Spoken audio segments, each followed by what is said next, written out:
شروع اللہ کے نام سے جو بڑا مہربان اور نہایت رحم والا ہے۔ دنیا کا سب سے بڑا وحشی درندہ، لاکھوں بے گناہ اور معصوم لوگوں کا خون بہانے والا ہلاکو خان اپنے گھوڑے پہ شان سے بیٹھا ہوا تھا۔ چاروں طرف تاتاری افواج کی صفیں کھڑی تھیں۔ سب سے آگے ہلاکو خان کا گھوڑا تھا۔ ہلاکو خان کے سامنے مسلمان قیدیوں کی 3 صفیں کھڑی تھیں، جن کو ہلاکو خان اپنے سامنے قتل ہوتے ہوئے دیکھنا چاہتا تھا۔ پھر وہ ظالم بولا، ان کے سر قلم کر دو، اور جلاد نے لوگوں کے سر کاٹنے شروع کر دیے۔ ابھی پہلی صف کے چند لوگ ہی قتل ہوئے تھے کہ پہلی صف میں ایک بوڑھا قیدی بھی کھڑا تھا۔ وہ موت کے ڈر کی وجہ سے دوسری صف میں چلا گیا۔ پہلی صف کا مکمل صفایا ہو گیا۔ ہلاکو خان کی نظروں نے اس بوڑھے کو دیکھ لیا تھا کہ وہ موت کے خوف سے اپنی پہلی صف چھوڑ کر دوسری صف میں چلا گیا تھا۔ ہلاکو خان گھوڑے پر بیٹھا ہوا، ہاتھ میں طاقتور گرز لیے اچھال کر اس سے کھیل رہا تھا، اور مسلمانوں کے قتل کا منظر دیکھ کر اس کھیل سے خود کو خوش کر رہا تھا۔ جلادوں نے دوسری صف پر تلوار کے وار شروع کر دیے۔ گردنیں آن کی آن میں اڑنے لگیں۔ جلاد تلوار چلا رہے تھے اور خون کے فوارے اچھل کر زمین پر گر رہے تھے۔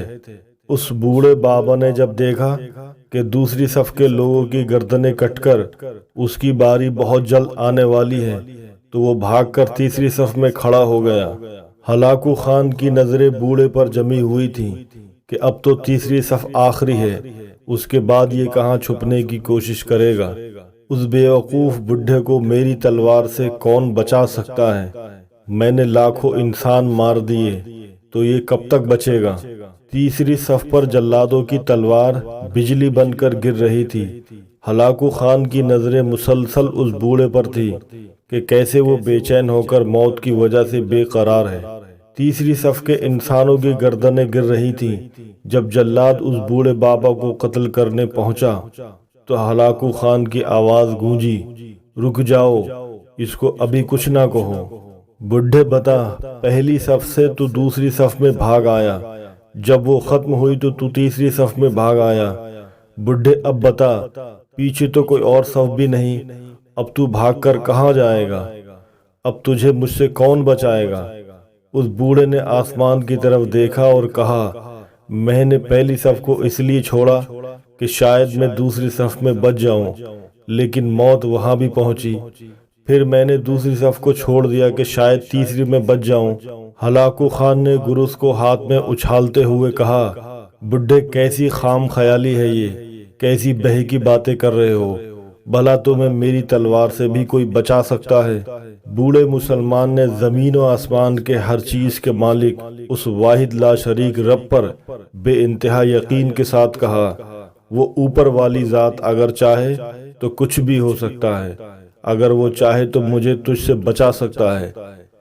کیسے بچا سکتا ہے؟ ہلاکو خان نے اتنے تکبر میں آ کر کہا کہ اس کے ہاتھ سے گرز گر پڑا۔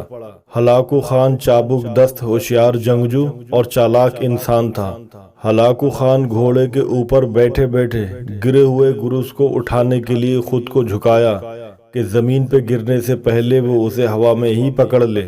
اسی کوشش میں ہلاکو خان کا ایک پاؤں رکاب سے نکلا اور وہ اپنے گھوڑے سے نیچے گر پڑا، جبکہ دوسرا پاؤں رکاب میں ہی پھنس کر رہ گیا۔ ہلاکو خان کا گھوڑا اتنا ڈر گیا کہ بھاگ نکلا۔ ہلاکو نے خود کو بچانے کی بڑی کوشش کی، لشکر بھی حرکت میں آ گیا، لیکن گھوڑا اتنا طاقتور تھا کہ کسی کے قابو میں نہ آیا۔ وہ ہلاکو خان کو پتھروں میں گھسیٹ گھسیٹ کر بھاگتا رہا، یہاں تک کہ ہلاکو کا سر پتھروں سے پٹک پٹک کر اس قدر لہولہان ہو گیا کہ اس کی روح چند ہی منٹوں میں اپنے اس تکبر بھرے وجود کو چھوڑ کر جہنم رسید ہو گئی۔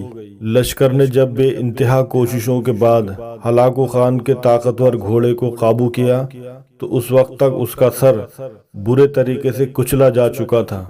ہلاکو خان کا لشکر اس بوڑھے بزرگ سے اتنا خوف زدہ ہو گیا کہ لشکر نے اسے جان بوجھ کر نظر انداز کر دیا، اور وہ بابا بڑے آرام و سکون سے پیدل ہی اپنے گھر کی طرف چل دیے۔ اور اس طرح ایک وحشی درندے کا خاتمہ ہوا۔ مظلوم کی آہ سے ڈرو، کیونکہ جب وہ اللہ سے رجوع کرتا ہے تو قبولیت بہت دور سے اس کا استقبال کرنے آتی ہے۔ ناظرین، ویڈیو پسند آئی ہو تو لائک کریں، ہماری مزید ویڈیو دیکھنے کے لیے سبسکرائب کریں۔ ملتے ہیں نیکسٹ ویڈیو میں، تب تک کے لیے اللہ حافظ۔